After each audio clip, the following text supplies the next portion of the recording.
नमस्कार. मालिकेच्या आजच्या भागामध्ये आपल्याला पाहायला मिळणार आहे की स्टेजवरती आता सर्वांच्या समोर सारंग सावलीच्या जन्माची गाथा, सावलीचं नक्की काय झालेलं, कशामुळं सावलीला हे गाणं गावं लागत आहे, हे सगळं सारंग सांगत असतो. त्यानंतर आता प्रेक्षकांमधून एक व्यक्ती उठून उभी राहते आणि सगळ्यांच्या पुढं ओरडते, थांबा. आणि मग सगळेजण पाहू लागतात. तर ती व्यक्ती म्हणजे दुसरी तिसरी कोणी नसून ते असतात सुमंत वझे, म्हणजेच ताराच्या पिक्चरचे प्रोड्युसर. तर सुमंत वझे जेव्हा स्टेजवरती येतात आणि तेव्हा ते सांगू लागतात की या सगळ्यामध्ये मला एक अनाऊन्समेंट करायची आहे. तेव्हा ते सगळेजण पाहत आहेत, कारण ही व्यक्ती कोण आहे. कारण बऱ्याच जणांना माहिती नाही आहे, पण भैरवीला मात्र माहिती आहे की सुमंत वझे कोण आहेत. म्हणजे भैरवी, जगन्नाथ आणि त्याचबरोबर चंद्रकांत यांनाही माहिती आहे की सुमंत वझे नक्की कोण आहेत. मग भैरवी तिथं पाहतच राहते. त्याचबरोबर तिलोत्तमाला सुद्धा धक्का बसलेला असतो की अचानक हे सगळं काय झालं आहे आणि हे का असे उठून उभे राहिलेले आहेत.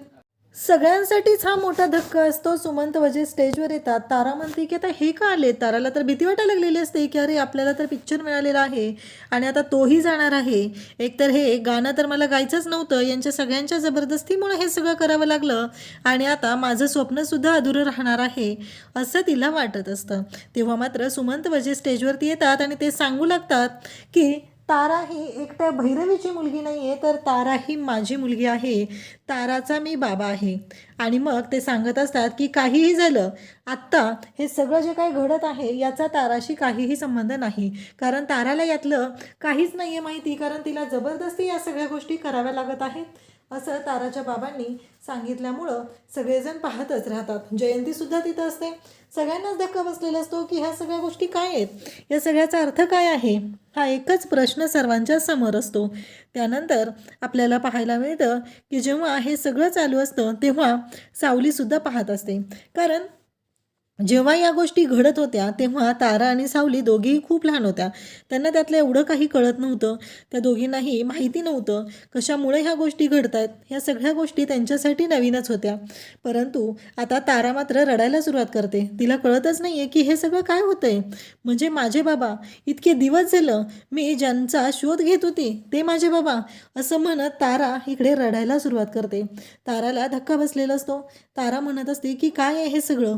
आणि तारा बाबांना जाऊन मिठी मारते. कारण तिलाही वाटायचं इतके दिवस की आपलेही बाबा असले पाहिजेत आणि आईने एकटीनं वाढवलेलं म्हणून तारा खरं तर लाडावली होती. पण भैरवीने प्रत्येक वेळेस ताराला सुद्धा तिच्यावरती अरेरावी केलेली होती आणि या सगळ्या गोष्टी घडत असतात. तेव्हा मात्र इकडे तारा खूप रडत असते. त्याचबरोबर इकडे बाबांनी तिला जवळ घेतलेलं असतं. कारण आपली लाडकी लेक इतक्या दिवसानंतर इथे आपल्यासमोर आहे ह्या गोष्टीचं त्यांनाही तेवढंच कौतुक वाटत असतं. तारा खरंच खूप खुश झालेली असते. कारण आज तिला तिचे बाबा भेटलेले असतात.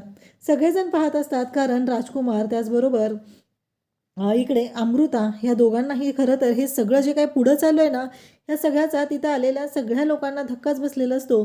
कारण जे घडतंय ते मात्र खूपच वेगळं असतं. कारण इतके दिवस ज्या आवाजासाठी तारा प्रसिद्ध होती तो आवाज तिचा नाही आहेच, तर तो आवाज दुसराच कोणाचा तरी आहे ही गोष्ट समोर आलेली असते. आणि मग सगळेजण पाहू लागतात. त्याचवेळी इकडे तारा जेव्हा हे सगळं पाहत असते तेव्हा तिलाही खरं तर धक्का बसलेला असतो. आता जगन्नाथ मात्र थांबत नाही. जगन्नाथ उठतो आणि म्हणतो, चला भैरवीजी, या सगळ्याच्या करत्या करवता तुम्ही आहात, त्यामुळं तुम्हाला आता स्टेजवरती आलंच पाहिजे असं म्हणत तो भैरवीला घेतो आणि स्टेजकडे ओढत घेऊन येतो. भैरवी मात्र स्टेजवरती यायला काही तयार नसते. आता भैरवीला स्टेजवरती आणल्यानंतर भैरवी भयानक चिडलेली असते. कारण जगन्नाथ इतके दिवस झालं आपल्या लेकीला न्याय मिळवून द्यायचा आहे, माझ्या लेकीचा यात काय दोष आहे म्हणून बोलत होता. आणि आज खरंच जगन्नाथने ठरवलेलं आहे त्या पद्धतीने जगन्नाथ आज सावलीला न्याय मिळवून देत असतो. कारण इतक्या दिवस दुसऱ्याची सावली म्हणून जी मुलगी गाणं गात आहे, तिचा आवाज स्वतःचा आहे, तिचं स्वतःचं कर्तृत्व आहे, तरीही तिला दुसऱ्यासाठी या गोष्टी कराव्या लागत होत्या. ह्या गोष्टीचं खरंच सगळ्यांनाच वाईट वाटत असतं. आता सावली तिथं आलेली, सावलीच्या समोर भैरवी आलेली असते. भैरवी मात्र आरडाओरडा करायला सुरुवात करते. भैरवी म्हणत असते की हे पांग फेडलंस तू, हे सगळं चुकीचं केलेलं आहे, ह्या सगळ्या ज्या गोष्टी केलेल्या आहेत ना सावली त्या तू केलेल्या आहेत. अशी उपकाराची परतफेड केली, कारण तुझ्या कुटुंबाला इतके दिवस मी पोचले, मी टाकलेल्या तुकड्यांवरती तुझं कुटुंब जगत होतं. हे जे भैरवीचे शब्द असतात ते पाहून जगन्नाथ म्हणतात की हो बरोबर आहे. कसं आहे, तुम्हीच भैरवीजी त्यांना पोचलेला आहे ना. अगदी बरोबर आहे, काही चुकीचं बोलत नाही आहे तुम्ही. तेव्हा तिथे आता स्टेजवरती जगन्नाथ, त्याचबरोबर भैरवी, सावली, तारा सगळेजण असतात. जगन्नाथ म्हणत असतात की कळलं का नक्की कोणाचा प्रॉब्लेम आहे, कारण हे सगळं करणाऱ्या करता करविता भैरवी वजे आहेत. यांनीच हे सगळं केलेलं आहे. त्यांनी स्वतःच्या तोंडाने सांगितलं, कारण सावलीच्या घरच्यांना त्यांनी पोचलेलं आहे, त्यांनी तुकडे टाकलेले होते. हे सगळं जेव्हा ऐकलं जात असतं तेव्हा सगळी लोक तिथं पाहत असतात. सगळ्यांनाच धक्का बसलेला असतो. आणि त्याचवेळी ताराच्या बाबांनी तर पुढच्या पिक्चरची नायिका म्हणून ताराची अनाउन्समेंटसुद्धा केलेली असते, म्हणजे ताराचं करिअर सुरू झालेलं असतं. इकडे सावली पाहतच असते. सावली म्हणत असते की नाही माई, मी काही नाही केलेलं, यामध्ये माझा काहीही दोष नाही आहे, मी कोणाला काहीच सांगितलेलं नाही आहे, असं इकडे सावली सांगत आहे. परंतु भैरवी मात्र ऐकायलाच तयार नसते. भैरवी म्हणत असते की हे सगळं तूच केलेलं आहे, या सगळ्याला जबाबदार तूच आहे, असं भैरवी तिला ओरडून ओरडून सांगत असते. परंतु सावलीचं एकच म्हणणं असतं की मी कोणतीच गोष्ट कोणाला काहीच सांगितलेलं नाही आहे. पण भैरवी ऐकाल तर नवल, तिने आता सगळा दोष सावलीलाच द्यायला सुरुवात केलेली असते. आणि तिचं एवढंच म्हणणं असतं की या सगळ्या गोष्टी तूच केलेल्या आहेत आणि या सगळ्या गोष्टीला तूच जबाबदार आहे. तेव्हा सावली म्हणत असते की माई ऐकून घ्या माझं, मी काहीच कोणाला सांगितलेलं नाही. तेव्हा सारंग तिथे येतो आणि सारंग म्हणतो भैरवीजी थांबा जरा वेळ. कसं आहे, सावलीनं कोणाला काहीही सांगितलेलं नाही. तेव्हा भैरवी तिथं ओरडत असते. खरं तर तिला ह्या धक्का पचतच नसतो, कारण ज्या गोष्टी झालेल्या आहेत त्या तिला पचायला अवघडच जात असतं, कारण हा सगळा दोष तिचा असतो. तिनं या सगळ्या गोष्टी केलेल्या असतात आणि त्या गोष्टीचा दोष मात्र दुसऱ्याला द्यायचा आहे एवढंच तिच्या डोक्यात असतं. परंतु आज ती पुरती अडकलेली असते. तेव्हा जगन्नाथ मात्र खरंच खुश झालेला असतो, कारण जगन्नाथला असं वाटत असतं की काहीही झालं तरीही या सगळ्या गोष्टी ज्या आहेत त्यामुळं इकडे सावलीच्या बाबतीत जे काही घडत आहे ते पूर्णपणे असं आहे, कारण या सगळ्या गोष्टी चुकीच्या पद्धतीने चाललेल्या आहेत असं इकडे जगन्नाथला इतके दिवस वाटत होतं. पण आज सावलीला न्याय मिळवून दिला जात असतो. सारंग हा सावलीच्या पाठीशी खंबीरपणे उभा असतो. सारंगने ठरवलेलं असतं की काहीही झालं तरीही आपण आज सावलीला न्याय मिळवूनच द्यायचा आहे. आणि इतके दिवस जिने एवढं सहन केलेलं आहे, म्हणजे जिने कधी प्रतिष्ठेचा विचार केला नाही, पैशांचा विचार केला नाही, ती फक्त या भैरवीच्या सांगण्यावरून फक्त गाणं गात होती. एक लहान असताना दिलेला शब्द, या गोष्टीसाठी तिने तो शब्द पाळलेला आहे हे सारंगच्या लक्षात आलेलं असतं. आणि सारंग मात्र तिथे पाहत असतो. त्यासोबतच इकडे आता सारंग म्हणतो की 1 मिनटं भैरवीजी, आणि मग बाबांना म्हणतो की बाबा वरती या स्टेजवरती. मग बाबा आणि त्याचबरोबर आप्पू दोघंही स्टेजवरती आलेले असतात. तेव्हा सारंग म्हणतो की हा चेक, म्हणजे भैरवीजींनी आजपर्यंत जेवढ्या गोष्टी केलेल्या आहेत, म्हणजे त्यांनी सांगितलं ना तुम्हाला पोचलं आहे, तुमच्यावर तुकडे टाकलेले आहेत, त्याच्यावर तुम्ही जगत होता, तर त्या रकमेची व्याजासहित रक्कम आहे 1 कोटी रुपये. आणि हा 1 कोटी रुपयांचा चेक हा तुम्हाला देत आहे, त्यामुळं तुमचा हिशोब संपला, असं सारंग तिथे तोंडावर सांगत असतो. आता मात्र भैरवी पाहतच राहते, कारण हे सगळं जे काही घडत आहे त्याचा विचारही भैरवीने केलेला नव्हता. आणि सारंगने मात्र भैरवीची चांगलीच वाट लावलेली असते. सारंग मात्र भैरवीला ज्या पद्धतीने बोललेला असतो ते पाहून भैरवीच्या पायाखालची जमीनच सरकलेली असते. तिला कळायचं बंद झालेलं असतं. तिला इतकं वाटत होतं की अरे हे सगळं आपल्या पद्धतीने आपण करून घेत आहोत, पण आज भैरवी पुरतीच अडकलेली असते. आणि जेव्हा चेक दिला जात असतो आणि सांगितलेलं असतं की हे सगळं संपलेलं आहे, हिशोब पूर्ण झालेला आहे, मग चेक आणि त्याचबरोबर आता सावलीच्या हातामध्ये बांधलेला जो कंडा आहे, ह्या सगळ्या गोष्टी तिथे दिल्या जातात. आता तिथे सगळ्यांच्या समोर तिलोत्तमा ओरडते, म्हणते चला घरी चला, बॅस झाला राडा जो झालाय तो, तुमच्या सगळ्यांशी मला बोलायचं आहे, असं तिलोत्तमाने सांगितलेलं असतं. आणि तिलोत्तमा सगळ्यांना घेऊन घरी येते. तेव्हा आता घरी आलेले असतात. सावली मात्र घाबरलेली असते आणि त्याचवेळी अमृता तिला समजवत असते. जगन्नाथ म्हणत असतात की अहो चंद्रकांतजी, मी तुम्हाला सांगितलं होतं ना, तिलोत्तमाला थोडंफार सांगून ठेवूया, आपण कल्पना देऊया. अहो ते म्हणतात की अहो काय करू, मला ना तिला सरप्राईज द्यायचं होतं, तिच्या चेहऱ्यावरचा तो आनंद मला पाहायचा होता. कारण जेव्हा सावली हे गाणं गाते हे कळेल तेव्हा तिला बरं वाटेल. तेव्हा जगन्नाथजी म्हणतात की अहो पण तुमचं सरप्राईज कसं झालं बघितलं का हे सगळं, लक्षात येते का तुमच्या, असं जगन्नाथजी सांगू लागतात. तेव्हा मात्र चंद्रकांत म्हणत असतात की बघूया, पण इकडे आता सावलीलाच भोगायला लागणार आहे असं सारंगसुद्धा म्हणत असतो. तेव्हा राजकुमार सावलीकडे येतो आणि सावलीला म्हणू लागतो, अगं काय केलंस तू, हे कळतंय का तुला, अगं तुला माहिती आहे का लपवलंस, आम्हाला तरी सांगायचं. या चार भिंतीच्या आतमध्ये जर ही तू गोष्ट सांगितली असती तर आपण सगळ्यांनी मॅनेज केलं असतं ना, कशाला लपवून ठेवायचं हे सगळं, असं म्हणत तो बोलत असतो. तेव्हा तो म्हणतो, तुला माहिती आहे का, आईला असं वाटेल की तू तुझं खोटं लपवण्यासाठी माझी साथ दिलेली आहे, असं राजकुमारचं सुद्धा म्हणणं असतं. अमृता म्हणते की सावली काळजी करू नको, सगळं व्यवस्थित होईल, आहे ना आपण, अहो जरा शांत होऊ द्या ना तिला, कशाला तुम्ही तिला घाबरवताय, असं अमृतासुद्धा सांगू लागते. तेव्हा मात्र इकडे आता सगळेजणच असतात. भैरवी मात्र घरी आलेली असते, आदळआपट सुरू असते, अंगावरचे दागिने काढून ती फेकत असते आणि ती म्हणत असते की बाद झालं, आता हे सगळं जे काय चाललेलं आहे ते मला सहन होत नाही, असं भैरवी म्हणत असते.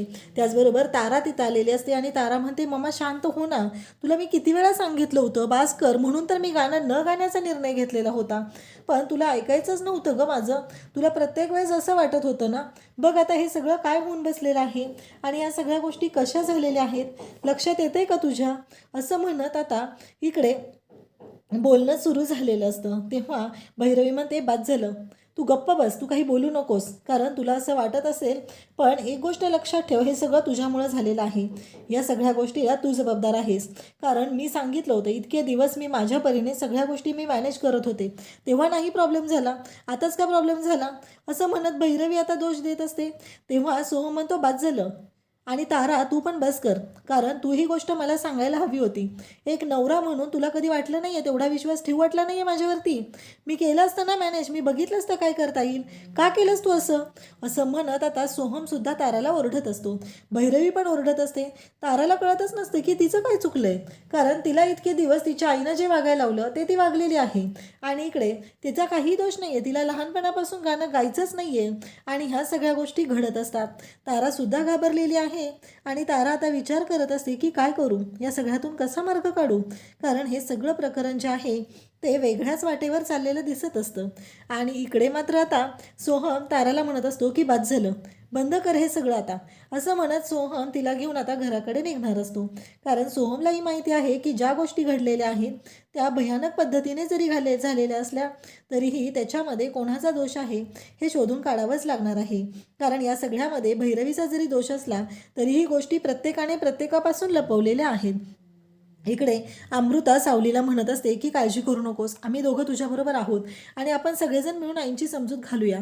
तेव्हा सारंगसुद्धा घाबरलेला असतो. सारंग म्हणत असतो की हो, आता हे सगळं सावलीला सहन करावं लागतंय, आई रागावलेली आहे, हे सारंगच्या सुद्धा लक्षात आलेलं असतं आणि सारंगला प्रश्न पडलेला असतो की आता करायचं काय, कारण आईची समजूत घालायची कशी, आई एवढ्या सहजासहजी ऐकेल असं वाटत नाही आहे, हे सारंगला सुद्धा माहिती आहे.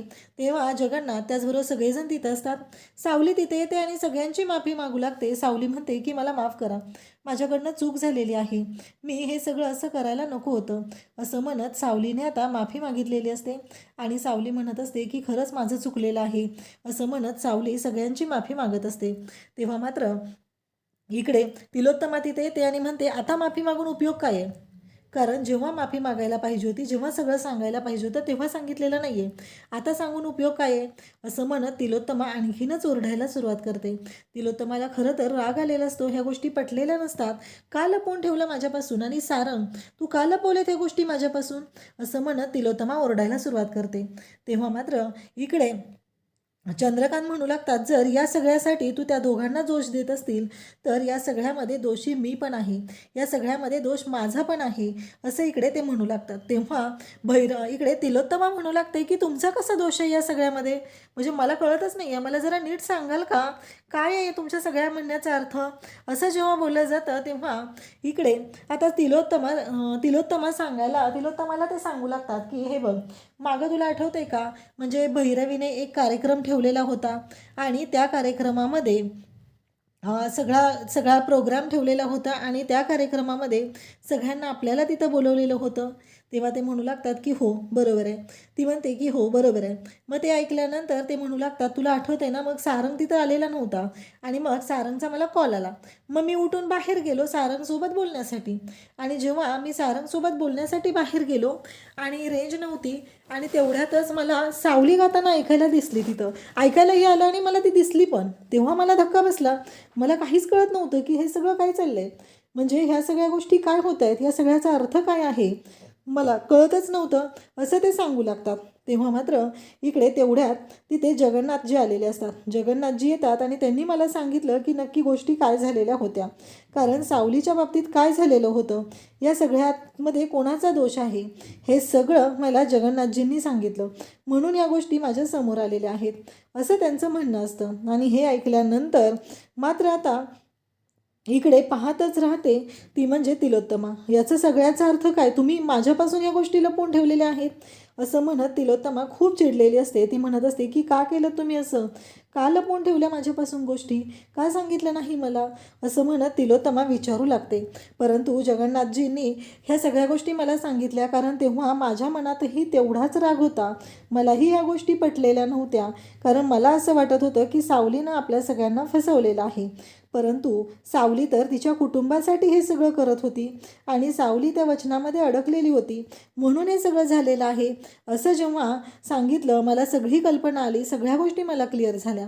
तेव्हा सारंग मात्र सगळ्यांच्या समोर सांगू लागतो की मला बाबांनी नाही सांगितलेलं हे सगळं.